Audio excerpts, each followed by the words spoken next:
Magic hour this day.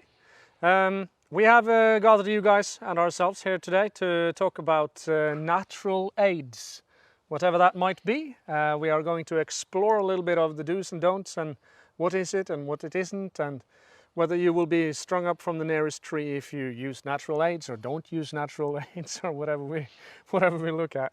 I don't think you will be strung up, but that's what we're going to try and explore today.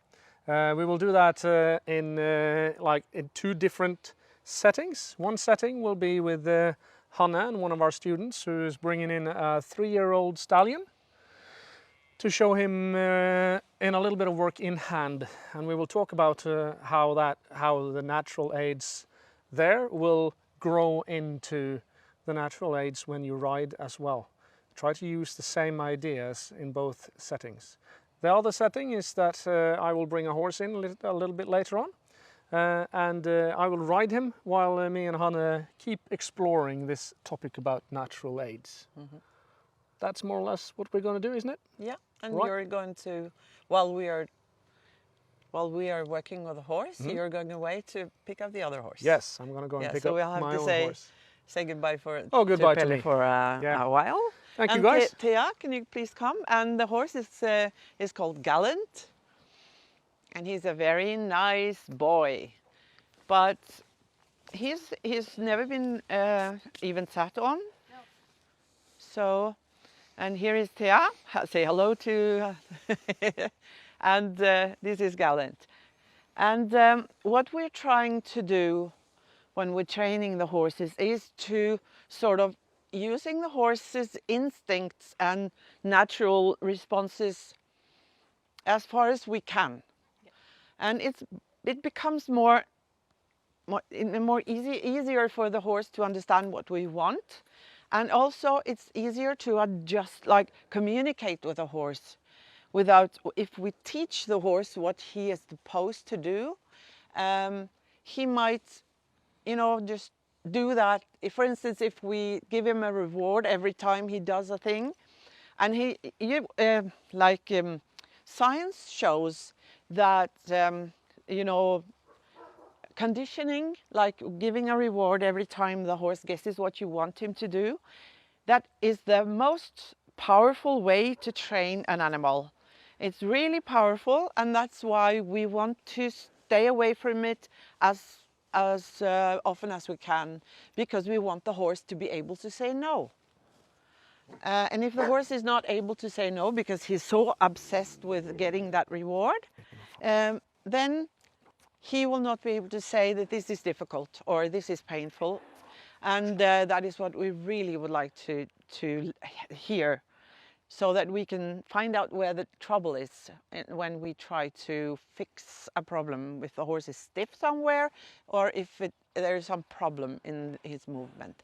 So Thea, can you show us how you start working with the horse in hand? Let's see now what she does. Perhaps a little difficult for you to see, but she yeah.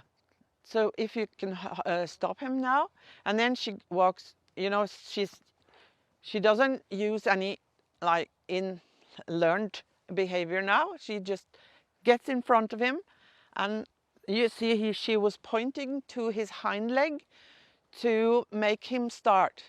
And that is very natural for a horse to go away from the whip. And we are very concerned about making the horse become used to the whip and not afraid of the whip. Try to not punish the horse with a whip, because we want the whip to be a sort of a part of our body, so that she can stand in front of the shoulder and communicate with the hindquarters, for instance. So, and now she's walking a little to the front of the shoulder and bending the horse. And what you're doing is, when you're bending the horse, we're using a cavesson, because that is easier to position the neck of the horse with a cavesson, and that we've been talking about that in an earlier stream, about the importance of being able to position the neck of the horse, like the two first neck joints. And she's doing that now because we want the horse to be relaxed in his diagonals. And yeah, so what do you do now if you want the horse to go sideways, Thea? Well, what I do is I point the stick towards his hind leg, and then She points. sort of move his leg Yeah. with the whip. He's very sensitive, so I don't even have to touch him So you that see, much. she sees that she moves toward the horse, the hind legs of the horse with a stick, and he respects. Yeah. Chest and my upper body for his shoulder. Yeah, I can see that she's using her chest, because this means for horse, go away, and the horse respects that. It's not a threatening position, but it's a sort of a dominant one. That means she's using her energy through her body to move the horse away from her. And sometimes now I ask a little too much, and he stops. Yeah, she says that she sometimes asks a little too much, and then he stops because he gets confused, or what?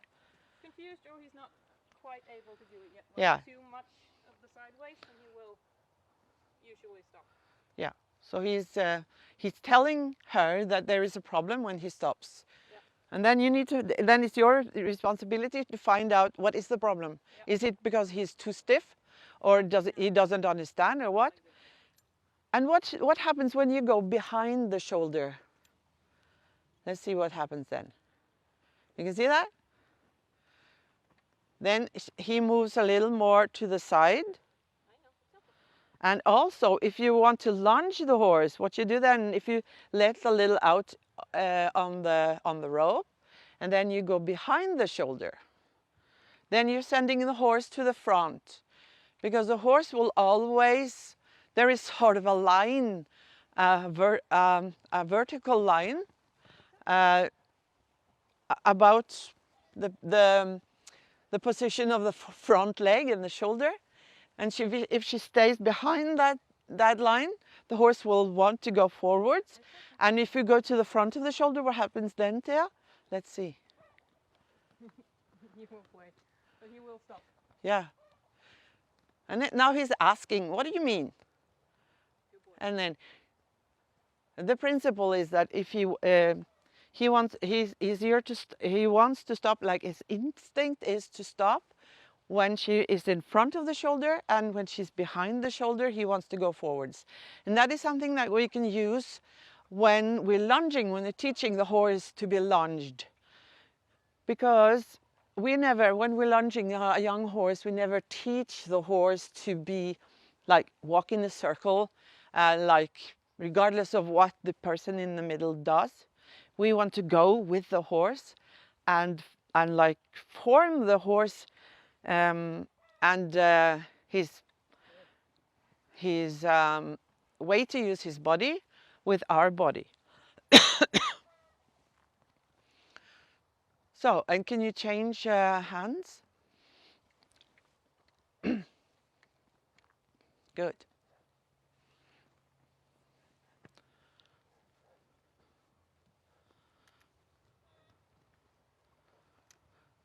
And when we're talking about the natural aids, you can see that she's using the cavesson. That is the same as when you're using your hands or the reins when you're riding. That's a natural thing that you understand, that when you're doing this with your hands, the horse will of course turn his head to the other side. That's natural, it's easy to understand. But when we come to the riding, we're going to look at how the horse naturally responds to the legs of the rider and also the seat. So what are you doing if you touch the horse on the side with your hand and see? Yeah. Can you make him move sideways with just moving, touching him with the hand? Have you done that before, Thea? Not with the hand. No, she's never done that with the hand. But it's natural for the horse to move away from that. But if you push, if you just hold your hand there and push, you see that he's pushing back that was really fun to see, because we never done this with him. And then when you're using the energy, he's moving away. Yeah. So that is important to know, that you know, you shouldn't teach the horse to yield for pressure, because we're using that pressure to make the horse move into the pressure, push into the pressure.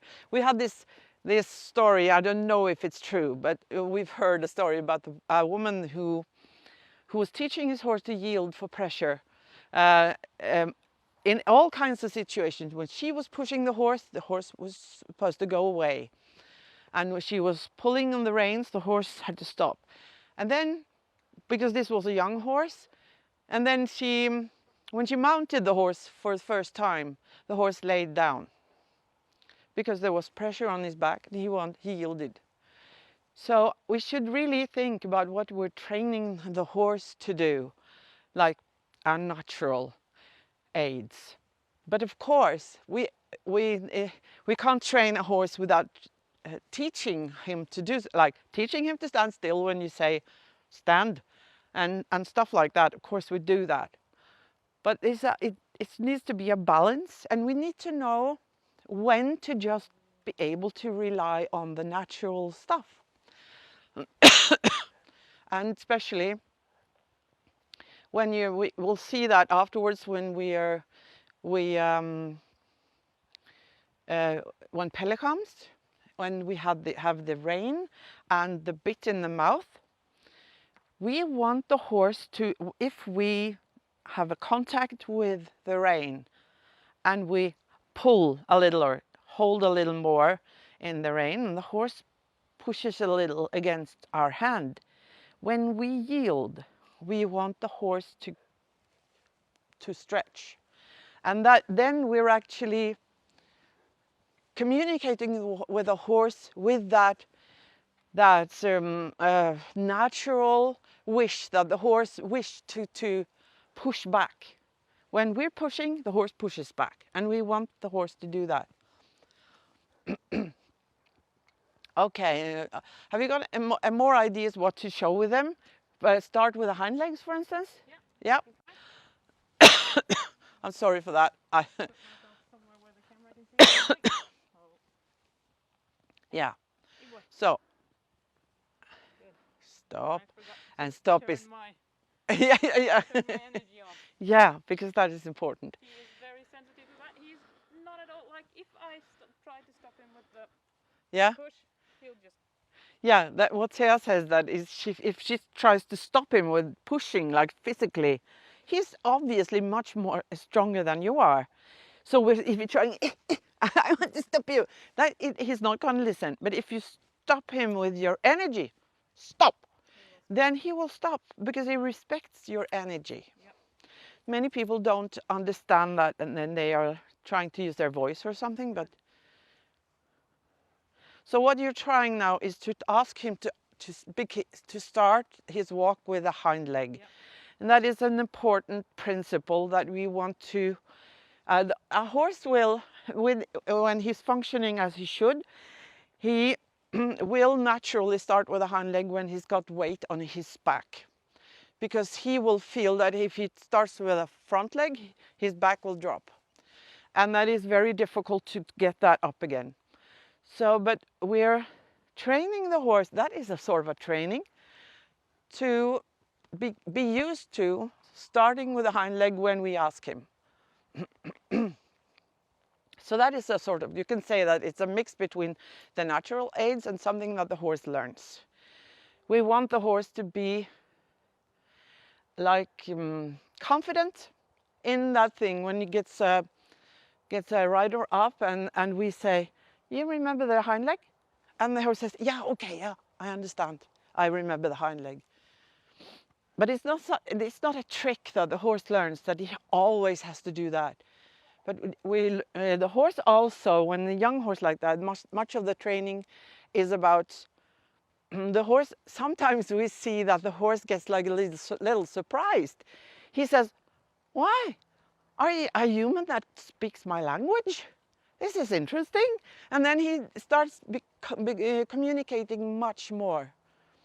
And in the other end, we've got horses that have had so much, they have been so trained that they never say that this is painful.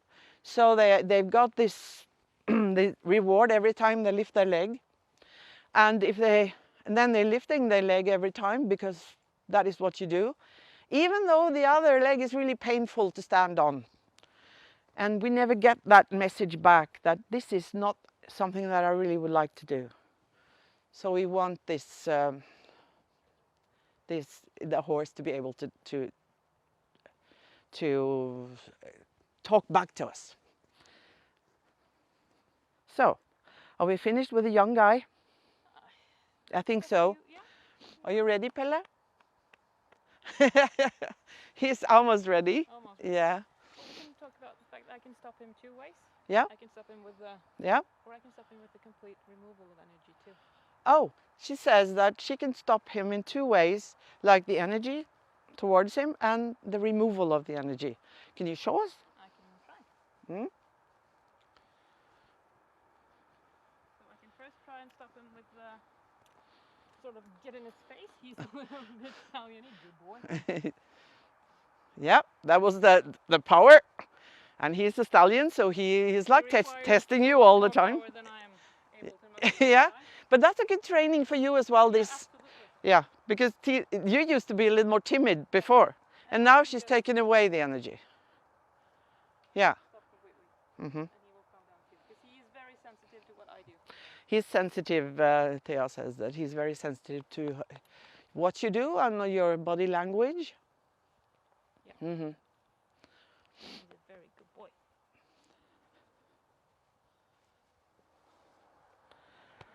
So, what we're going to do when Pelle comes is to talk about the other horse is also a young horse, quite young. It's been ridden like 1 month, I guess. And when he came here, he had been ridden, but and we had never ridden him before. So we went through all the phases, and we wanted him to be trained like in this communication way that we're talking about now. And we don't know how he was trained before, so that this is not about how he was trained before, because we don't know anything about that. Let's talk about the next horse as if he was not ridden, because we treated him like he was never been sat on before. So now we needed to take Gallant away and wait until Mandar comes, because they're both stallions, and Gallant is not very used to other stallions here when he's being worked, and Thea needs to be a little safe from stallions that are fighting. Sorry. And here comes Mandar and Pelle.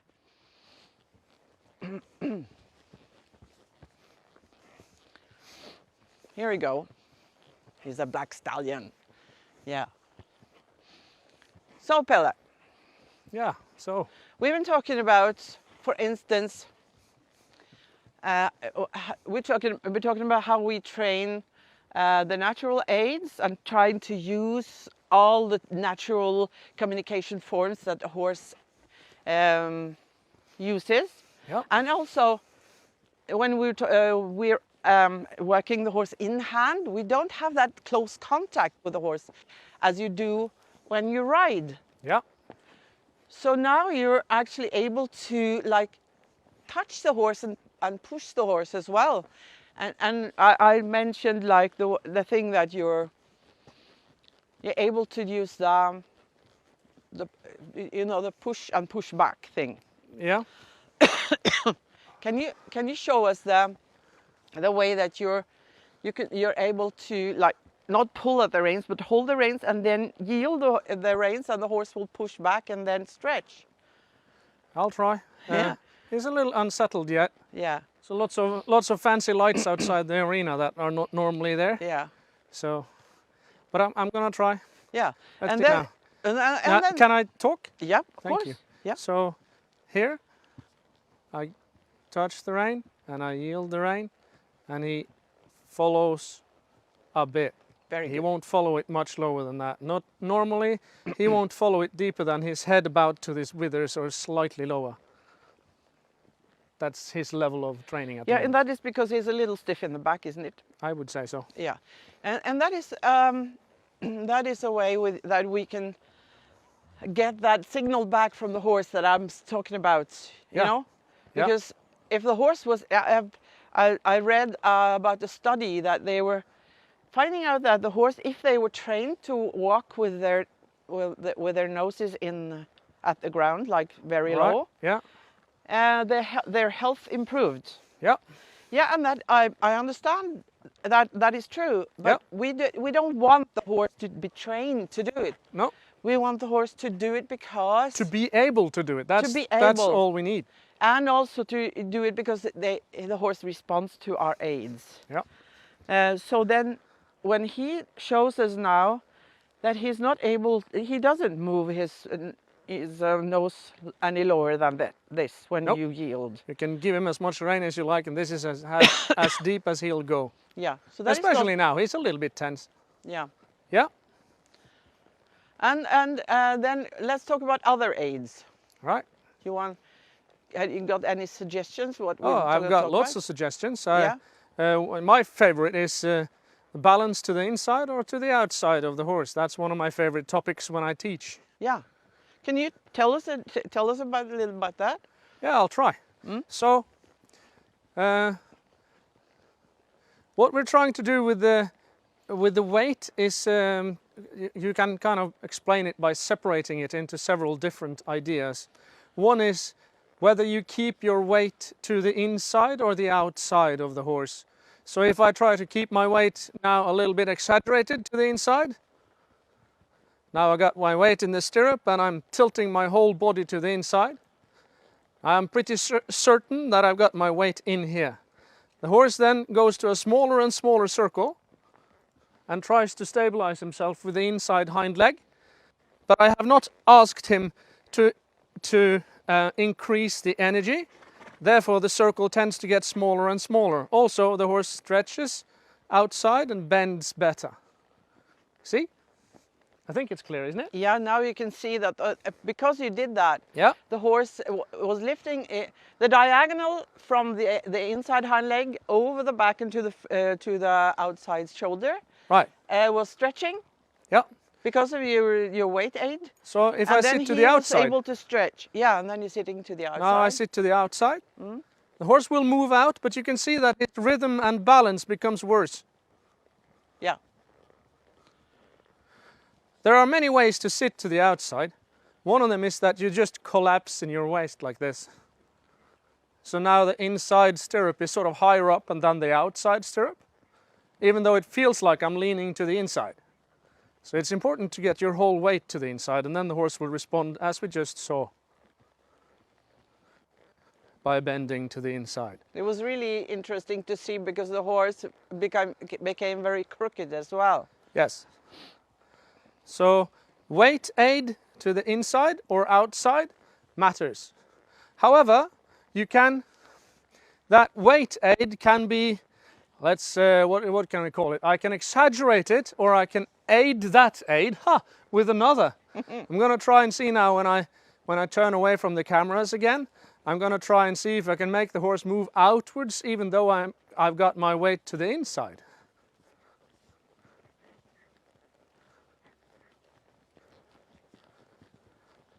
Yeah. So we could do it. I had to shorten up the rein a little bit more than I wanted to.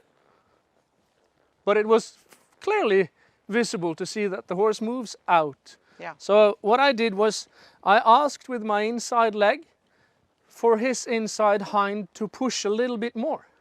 Yeah, because that is what the leg does, isn't it? That's the whole idea of the leg. And that I think that you guys showed that when you worked the horse in hand. Yeah. that the first thing we do is try to touch the leg behind there. Yep. And then you can, when the hind leg is in the air on its way forward, I can enhance that movement a little bit with a Yes. soft touch with my leg. Yeah, and you have never trained the horse to do that. No, that's You're that's when practiced. we get into the sort of nuancing of it, and maybe even what do you call it, linguistics that go awry. It's very difficult for me to say that I have never trained the horse to do that. Not on purpose, and the horse will respond to it when he is balanced underneath my weight. Yeah. So if the horse is relaxed and balanced under my aids, he will respond to that little bit energy from the inside leg easily. There was a man in the corner. You gotta stand still, man. So that's also a natural aid, I suppose. Everything that works from the outside in. All right, good boy. Well, of course, when you've been training the horse, you training the horse to listen to your aids. Yes. So the way to do that is to sort of train your own body so that it doesn't say a lot of stuff that it doesn't mean. That's important. So Yeah. To be we able can- to shut up we with can your see body. now that the horse is a little bit skittish because it was dangerous over here. There was noises in the bush. Good boy. No problem. All right. So I'm trying to stay balanced on top of the horse all the time. I would say that I'm not trying to actively to keep my weight to the inside. I'm trying to stay upright. But I've trained a lot to do that, to be able to do that. And it's very, very easy. On this horse now, he's a little bit tense, as you saw. He's also a little bit stiff on this side. And it's very easy to be moved to the outside like you hopefully can see. I'm trying to allow the horse to move me to the outside. So I'm trying to counter that by staying straight all the time. Yeah. And if the horse does not move me unless I want him to, then everything I do up here becomes clear. It's like when you have an old radio and the old radio all of a sudden becomes clear. It feels like the whole image of the sound just jumps into your head properly, right? That's the same idea. Or if you maybe a more modern way of seeing it is if you're looking at a video on your phone or iPad or whatever, and it all of a sudden switches to the highest resolution, the picture seems to jump into 3D and everything becomes clear. Yeah. And that's the same thing we're trying to give the horse. I'm trying to train my body to stay balanced. For my body to be able to do that, I need to be movable through the hips, I need to be stable through my back, and all of those things feel, when I start training, unnatural. Yeah, that's a good point. Talk a little about that. What it feels unnatural, but it could be natural anyway. Yes. It's like when we teach, we find quite a lot that people say that, oh no, this feels unnatural.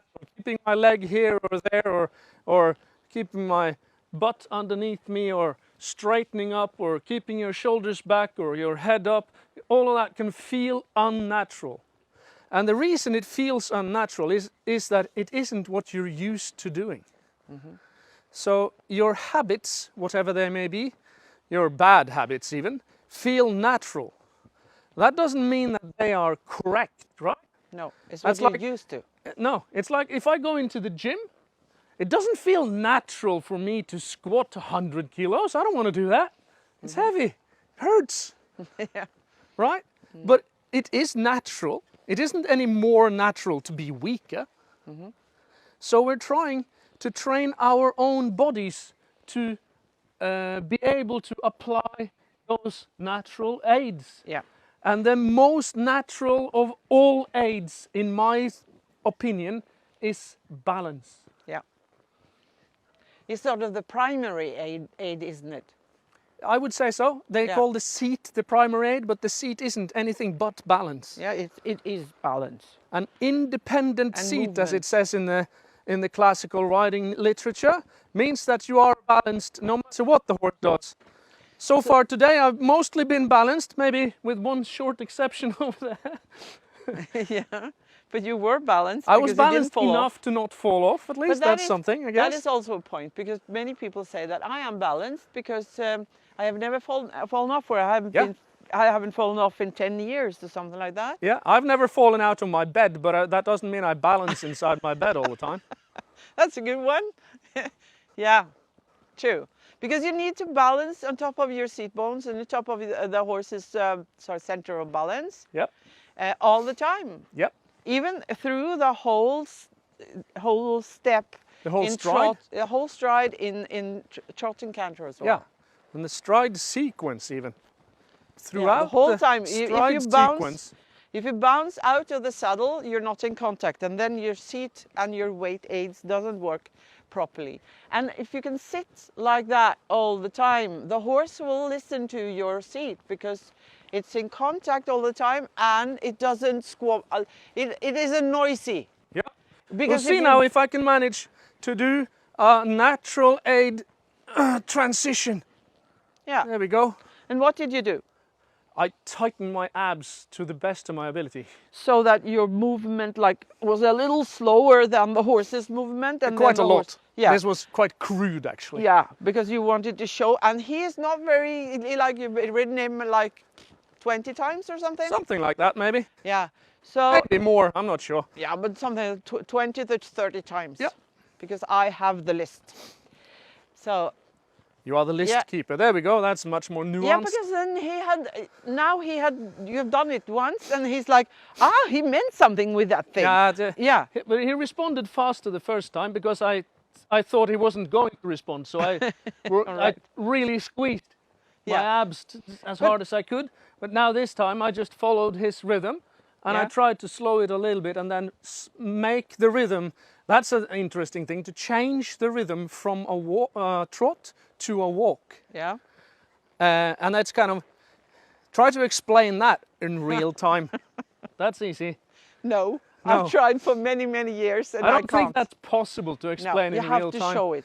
So, but the idea is there anyway, that you change the rhythm from a trot to a walk, or the other way Yeah, around. because you change how your seat is moving, how your Yeah, yeah. seat. Yeah, Yeah.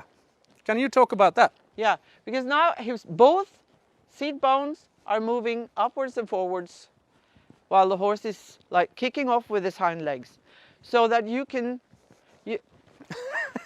Are we not He's going to? dancing. No, he's not dancing. He's avoiding you. You're Yeah, dangerous. no, I'm really and there dangerous.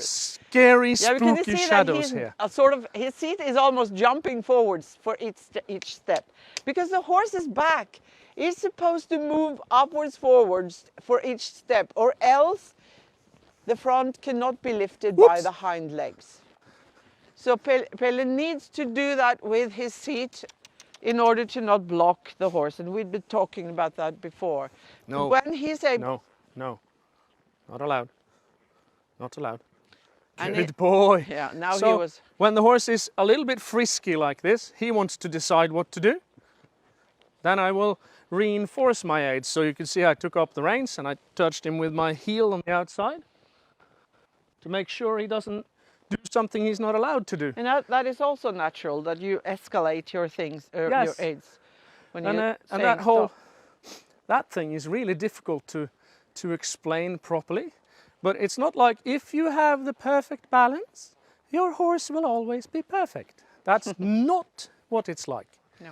If you have perfect balance, your stallion will still want to cover all the mares he can see and fight every other horse he can see too. Well, depending on your stallion, I guess. Also, the horse wants to avoid hard work quite often. A few horses now At and least again. change. Sorry. At least it will avoid change. Try to avoid change, yes. He can do the same hard work over and over, but he doesn't want to do another Yeah. type of hard work over and Carry himself with more power in a new pattern. Yeah. That is work. That is hard. But now you're, this important thing is about the seat, because many people think that you're stopping the horse with the seat by blocking your seat. Yeah. Like pushing the back down. Mm-hmm. And you didn't do that. No. You were still moving with the back, but you were just slowing the movement. Yes. And that is important, because that is natural. Yeah.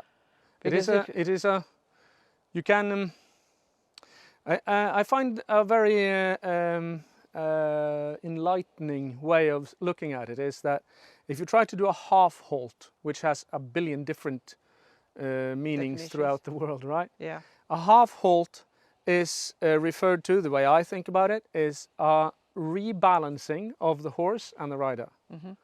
So doing a full halt, that is referred to as doing a halt from any speed canter to a halt in one stride. Mm-hmm.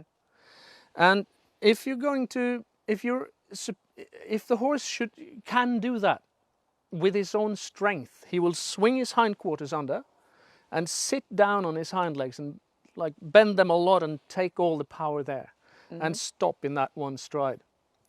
And you do that by doing quite a strong aid, like compared to a walk halt transition that I did now, mm-hmm. which you can almost not see, because it looks like I just, well, you can almost not see the canter one either if the horse responds correctly, right? But the idea is that you have to ask for a lot of hind legs, like I do now. Oh, that's much more difficult, is it? And then he doesn't want to come into the halt. And he talks back and says that is very difficult. Yeah. Good boy. So if we think about it like that, so we have the half halt and the full halt, then we can understand what the idea of the half halt is, mm-hmm. which is to bring the hindquarters under a little bit more, normally, because that's normally what the lack of balance means, that the hindquarters aren't proper under at the moment, right? Mm-hmm. And to do that, you have to use your legs a little bit, and you have to use your seat a little bit, whatever that means. Yeah. However, it works like this. So if I'm standing here, if I want my leg to work on the horse, it is not supposed to squeeze in like this.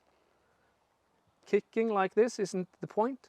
Mm. The point is to move the leg a little back and a little in while I push the seat a little forward. Yeah, because if you're touching... So I do the same muscles, do the same movement, and they will then... I don't remember the word, but the idea is that you push your seat up and forward while pushing on the horse with your leg. Yep. So you lift your seat so that you accommodate for the horse's back to rise, mm-hmm. while at the same time asking the hindquarters to come under. Yes. And you do that with your balance. Yeah. And of course we can't show that so easy with a horse that is so... hasn't been trained that much. You know, now he's a little behind the vertical, and he's not been working that much over his back, but he's really a good boy, and he's trying very well. I think he's I can see now that the Pelle is doing exactly that. You can see that the hindquarters were engaging more. And this horse has not been collected very much. I don't think he's been collected more than this, more than once. No. And he just did that. He understood it quite well. He didn't need to be explained what he was about to... no. What we wanted him to do. No. The idea is that I get my, pardon my French, arse out of the way of his back so that he can lift up. And that is natural. He will follow up then if I move out of his way. Yeah, well, I was giving the example, you know, of the woman who was teaching the horse to yield. Yeah. And then when she got up on his back, he lay down. Mm-hmm. But this is exactly the opposite. Yep. Because when you sit heavily on the horse's back, and then you remove your weight a little, the horse will push up into your seat that is going away. Especially it does that because what I do in order to lift my seat will also ask the hind legs to step under at the same time. You do it at the same time. That is natural. Yeah. You change your own balance and equilibrium in order to change the horse's balance and equilibrium. And a lot of the aids that we are taught are in fact natural, because the canter aids, for instance, for strike off canter, is here because the horse becomes like a parallelogram. Is that the right? Yeah. Yeah. Becomes like that when it is cantering. Yeah. So what we are doing is the same. We're doing Yes. that with our bodies. Yeah. We can we do one test? Mm-hmm. Can you try and push him from that side? Push him with my hand. Kind of just lean slowly on him. Mm-hmm. Slowly, slowly. Yes. And push, push, push. And take away. I think he's been taught to move away. No. No? There, he pushes back. He pushes Good into boy. it. Yeah, now he pushes back. And you can see when you take your arm away, he moves He moves towards you. towards Can you me. show it? Yeah. This is very easy to show on the fjord horse. Oh yeah, Yeah, true. because they're pushing back, and then if you go away, they're falling over you. And that is what we try to do when we're... That is also the rising trot is the same. Because when you're doing the rising trot, you're moving your bum, removing your bum from the saddle. Yeah. And then a little of your weight is sort of course you have the weight in your stirrups, Yeah. but then the movement upwards lifts a little It of the also weight lifts outside. away from the back end of the saddle to the front end, so you Yes. can allow for easier Both movement those that things. way. Yep. So the saddle is allowed to move like this, and also you go away a little. So Yeah. the horse wants to lift his Yeah. back. But the point here is that the horse will go into pressure. Yeah. You can see that with race trotters, and when they try to stop, Yeah. they pull as hard as they can, and the horse will go into a canter and just plow on, Yes. regardless. Yeah, they're actually. I think they're pulling at the reins when they want the horse to move. Some fast. people do, and some Yeah. part of that. But the idea is anyway that horses tend to move into pressure. Yeah, and we can So teaching actually, the horse to go away from it isn't necessarily the best way to do the things. No, because we are actually exploiting that when we're, for instance, like half halt. An important thing about half halt is actually the yielding of the reins afterwards. So you don't give away the reins, but you're yielding So a you little. ask the horse in, Yeah. and then you give the rein a little bit. Yeah, and the horse stretches. Yeah. Because the horse wants to stay in that contact. Yeah. Yeah, and then when Pelle is doing that, when you're concentrating on that now, the horse wants to put his nose in front of the vertical. Yeah. That is what we want him to do, but he's To like the vertical at least, Yeah. or maybe even in front. a little perhaps in Yeah. front of it. So now the horse is like lifting his back a little, and he's stretching his nose more to the front. And that is because he wants to like stretch into the contact that went away. And that is also how you, like you were talking about this thing about the seat. That is no. also how you do the passage. You know, many people say to me, how do you do the passage? What is the aids for passage? And I said, you have to just lift your seat. Lift your Yeah, look at Pelle what he doesn't really. And the reason why that Mandar isn't doing that now is because he's not strong enough. Because, you know, yeah, but you can see that you're actually lifting the horse a little. Yeah. Or at least I feel I do. Yeah, but you are doing. And then that is also a way to And walk. Let's see. start him, even though he's young, to start him with that feeling that it's possible to get a little more schwung, to a little more like lift in his trot. Yeah. Very difficult to bend to the left today. And also this you were talking about the leg yield thing. Many people think that the leg is the horse is yielding to the leg. Yeah. But we think that it's not supposed to be like that. You mentioned it earlier. You said that when you're using the inside leg like that, you're still communicating with the hind leg. Can you explain more about that? You want the horse to yield by pushing off with that. Yeah. So what I try to do when I when I leg yield the horse is I try to pick this hind leg off. But it's important then to understand that when you train the horse to balance, the hind legs will tend to seek towards the middle of the horse sideways. So towards the spine from both sides, right? So if I bring this hind leg up and forward, it won't step straight forward. It will step a little bit towards the spine. Which means that I could make the horse push off sideways if I allow my weight to move that way. So I use the leg to create the energy, and then I move my weight to that side. But also, this makes everything more difficult to understand, that we do that when we train the horse to respond properly to the leg in the beginning of his training. And in the beginning, the horse will need reinforcement, because he won't be very good at balancing himself underneath you yet. So you will have to use a stronger aid sometimes. But that's not the pure essence of it, right?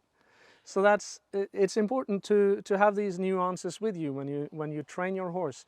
Yes, the horse responds to the leg.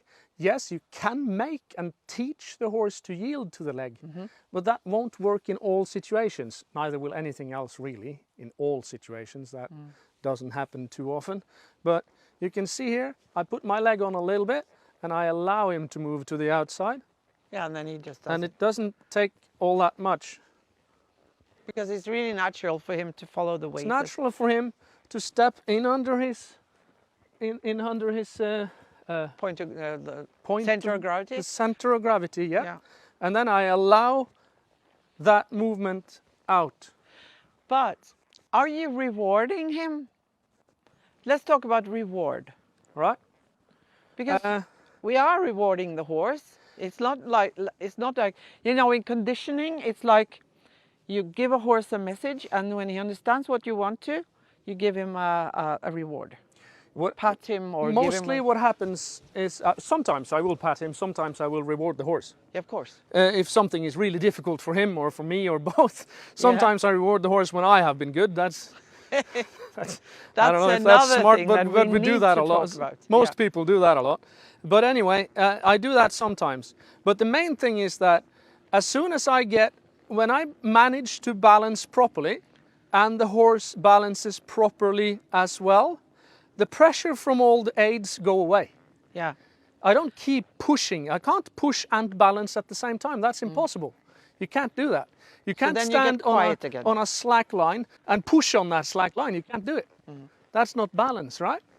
So all the pressure from all the aids, the hand, the leg, everything goes away, except of course I'm still sitting here. So the quietness becomes a reward. Yes. Yeah. And then the horse feels himself that he's more balanced. And the tendency is that horses that become trained well, they rise in rank in their pack, in their herd, because they become stronger, more balanced, and they can handle their own bodies easier. And they get confident. Yeah. Of course, sometimes I will reinforce this too. So if I'm like this, I'm trying to pick the horse up a little bit, and I now say, "Oh, good boy," and I will yield it properly and say, "Yeah, that was a good effort." Yeah, because the effort is very important to reward the effort, or the willingness to try. Yes, that's something difficult. So I don't reward the end, but the means. Yes, because the end, you don't want the horse to think that this is the sort of the right answer for all. I do not reward the destination as much as I reward the journey, as it were. Yeah, because if you reward the horse for doing like a canter or a walk pirouette, and then you can fall into the trap of teaching the horse to do the exercise in a specific way. Yep. So the horse does it by himself without listening to your aids. Yep. So that is important. And also, many people, I talk to people when I'm instructing, and I say, when they're praising the horse, when the horse does it correctly, well, they are doing it wrong. Oh, yeah, that's very important. So if we're, like we were saying that it feels unnatural to sit correctly, to move correctly. So it feels natural to me to slouch. This feels natural, right? So if I sit like this, and then the horse moves well, and I reward him for moving well where I sit like this, Yeah. I reward the horse for moving despite my balance or lack of balance. Yeah, so its horse is actually disobedient to your Yes. natural aids. So I reward disobedience in a weird way. Yeah, Of course, because the if you plan on sitting like that forever, or if you have to, Yeah, if you're then that's all right. handicapped, like, yeah. if you Like have a me. problem that makes it Yeah. impossible to override the problem, then that's fine. Yeah, it of course. Mhm. But you need to know what you're doing. Yeah. And you need to know that I'm a little very wobbly, like you demonstrated. Mhm. So I know that this is a problem. So I'm not as accurate in my aids, even though I have good balance, as Yep. you said. Yep. So You have good balance, especially if you're standing up or riding in a rising trot. Yeah. Your balance is especially good. But then when I'm sitting in a sitting trot, I become wobbly. Yep. And then I have to know that. So then I know that the horse cannot be very obedient to my like really accurate aids when I'm sitting down. Mm. But so As long as the horse moves forward, your balance is really well. Yeah. Your balance is really good. But if you're trying to do small collected work that tends to make the horse wobble, then So- you wobble too, and it becomes more and more unstable and less balanced in more energetic movement. yeah, Let's call so it then that. I shouldn't be surprised when the horse is not able to do that very correct or very accurately. Yes. So that is then I shouldn't punish the horse for not being accurate when I'm not accurate. Exactly. And then it becomes very strange when the horse suddenly by himself does it like really correctly, and I reward him for doing it despite my errors. Like so But it is a bit of a conundrum too. If the horse is Yeah. doing it right and you want him to do it right, but you're Yeah. not doing it right, should you or shouldn't you? It's so because this is not an absolute No. thing. Oh. You need to I know was when you're staying, actually. when you're trick training the horse to do a good thing Yep. despite your aids. Even if I hadn't got any legs, I couldn't use my natural aids with my legs. I need to teach the horse with other aids, of Yep. course. Yep. But It's like It's if you ride side saddle yeah, as we have many students do, yeah. you have to have an aid on the outside. Mostly they use the But stick. that's natural as well because the It's horse the wants same to move. idea. Yeah. Yep. And you're using And your also weight. you have to move your hips differently and all that sort of stuff, but you can still make the saddle move in the Yeah. same way. So then your natural aids become slightly different. Yeah.